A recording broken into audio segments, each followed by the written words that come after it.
to Hampton. Hampton fumbles the ball. The Giants recover for a touchdown. Touchdown, Well, hello. Thank you so much for taking time out of your day to check out this video. And welcome to the Gridiron. And thankfully, you kind of knew what was going to, something had to happen. We got Blake Martinez and James Bradberry restructured their contract, which obviously, something had to give with the salary cap figures that we had. I guess, as they call it, kicking the can down the road, to save some money for this year, but you're pushing it off to next year.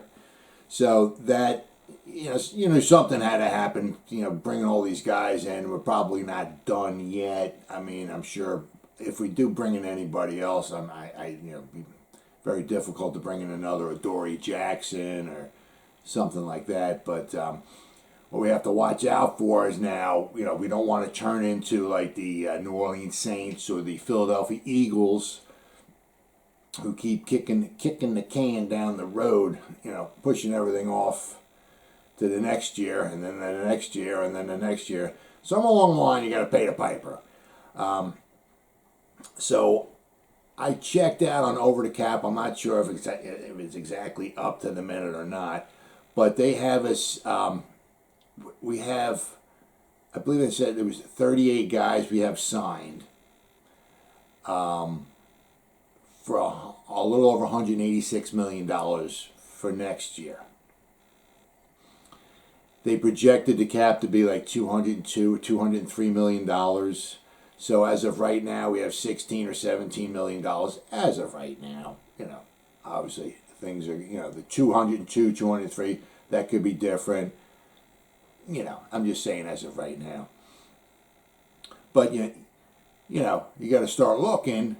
This is going to be a big year for a lot, as if they're not all big years, but I mean this is going to be a big year for a lot of people. You get Bradberry. If he does good again, he's a little over $20 million to the cap for next year. So if you want to bring his cap hit down for next year, you want to restructure his contract, extend it, so he's still doing good. I mean, remember we had Jenkins, he looked like, I'll tell you what, boy, that 1 year, was it 2016, our defense, I mean, man, we look good. And I'm like, man, 2017, baby, just add a little bit of offense and, man, watch out. And, Jenkins, the first year, did really good, and from there, so, I'm not saying, or I'm certainly not hoping that happens with Bradberry, but, if we could restructure his contract, give him another year or two, whatever, extend it out, take the $20 million cap hit from next year, drop that down. Same thing with Blake Martinez, does he perform like he did last year? Same thing, right? He's $14 million to the cap for next year, right? Give him another year or two, take that $14 million, drop that down a little bit. Leo the Lion, does he do good again this year? Now that he got paid. How's he, some people get paid and, I'm good to go. I'm just going to take it easy, How does he look? He's like over $26 million for next year. Same thing with them. If he does good, and he's young, right? Leo, we'll give you a couple more years, extend it out, take that $26 million, $26.5, whatever, drop that down a little bit, save some money there.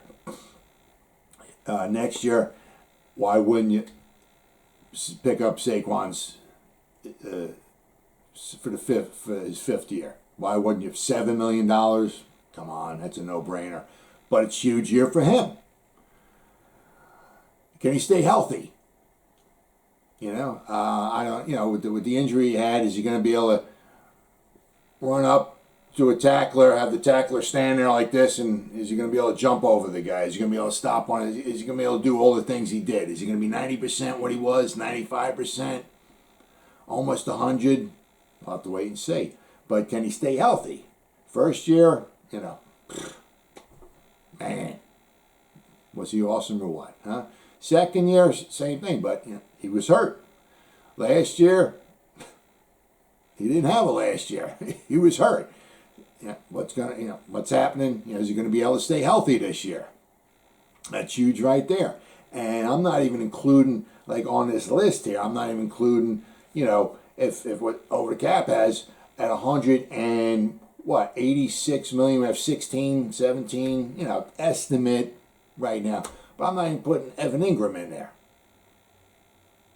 Are we going to re-sign him? If we're going to re-sign him, it's going to cost you, I don't know what was he 6 million or so this year? If he has a good year, if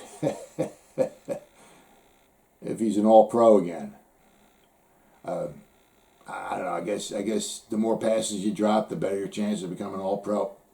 I don't know, but if he has a good year, what's he going to want? Are we going to keep him? Will Hernandez, if he has a good year, if the new offensive line coach and Pat Flaherty step his game up, are we going to keep him? What's he going to want?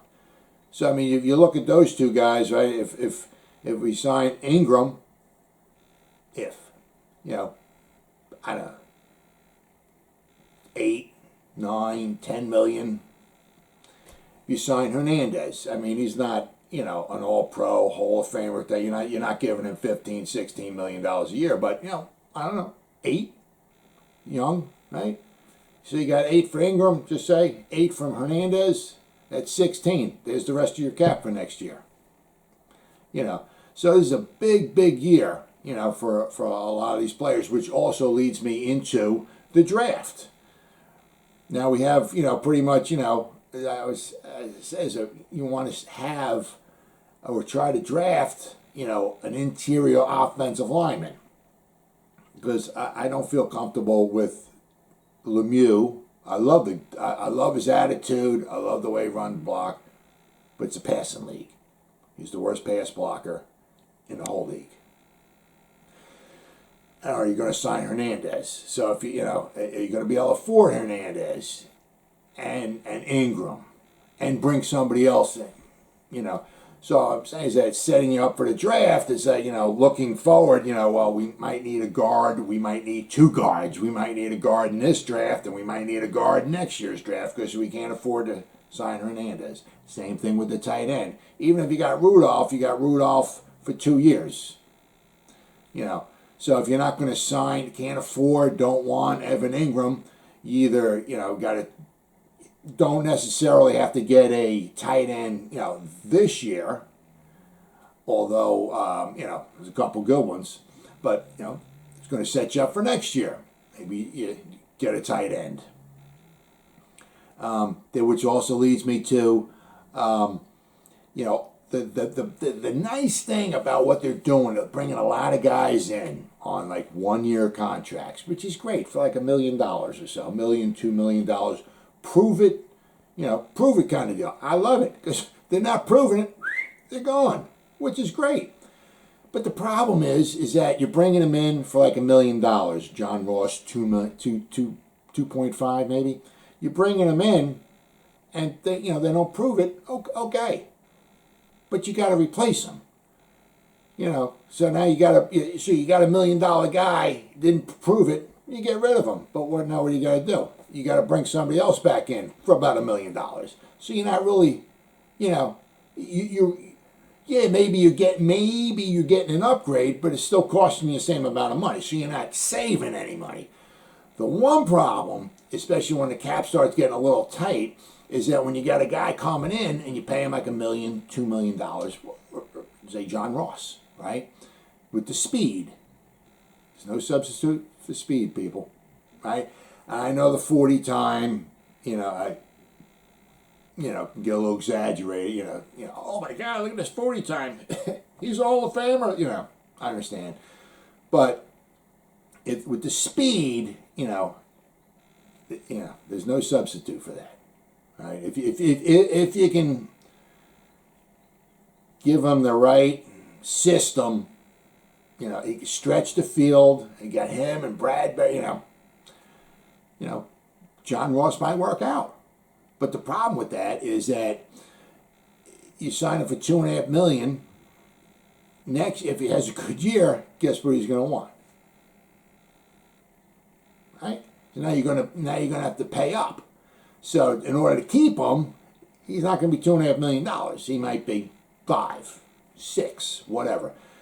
If you got a couple of these guys who came in on the prove it or see you later deal, and they work out, well, now you got a couple guys you got to pay, or you got a couple guys, you got good guys that you like that fit your system and all this that you have to let go because you can't afford to pay them. So we don't want to turn in. Got to be careful about turning into the New Orleans Saints, the Philadelphia Eagles. And I saw an article yesterday. I don't remember where it was from, but the Green Bay Packers have 29 guys signed for next year, 2022. And the salary cap hit for those 29 players was a little over $200 million. So, the Giants and these other teams, they're all pretty much doing the same thing this year. They're kind of kicking the can because the salary cap came down. I understand that. But we got to be careful, because, the guys were signing, we had a lot, going into next year. Now that, the amount of cap room we have has come down quite a bit, which also leads you into the draft, hitting on your draft picks. Huge. I mean, if you want, obviously you want them all to play and stick and all, especially those 3rd, 4th, 5th round selections, 6th round, selections, because they don't cost much. You can get them for 4 years for very, very little, but it's absolutely huge, because the one person I haven't talked about yet was Daniel Jones. This is going to be, a big year for him. 3rd year. He's due a little over $8 million. So next year, if you're going to keep him, you may extend that rookie contract maybe to the 5th year, which will save you some money. But somewhere along the line, now I'm not saying he's going to get, the $40 million a year. But, I mean, if he's decent, I'm just throwing numbers at $30 million. Just say if he has a good year, 30, maybe, And if, I'm saying a few years down the road, 30 million may not look quite as big. 30, maybe 35. If he has a good year and he's progressing, getting better, cutting down on the turnovers, so now he goes from $8 million a year, and all of a sudden he's up to 30, 35 now. Well, there's $25 million or so dollars, that comes away from the other players. So that's why it's absolutely huge to hit on all these draft choices. So Giants doing a phenomenal job this year, bringing in a lot of talent, really doing a good job, stocking up. But, the cap hit for next year is starting to shrink. So we've got to be careful of that. Huge year for everybody. Huge year for a lot of players. Huge year for the draft. Once again, got to hit on those draft choices. But so far, the Giants looking good. And to Martinez and the Bradberry, thank you so much for restructuring your contract. The guys we got bringing in, first time in a few years, starting to really look forward to the New York Football Giants 2021 season. Well, as always, people, thank you so much for taking time out of your day to check out this video. You guys stay safe out there and go Giants. Woo!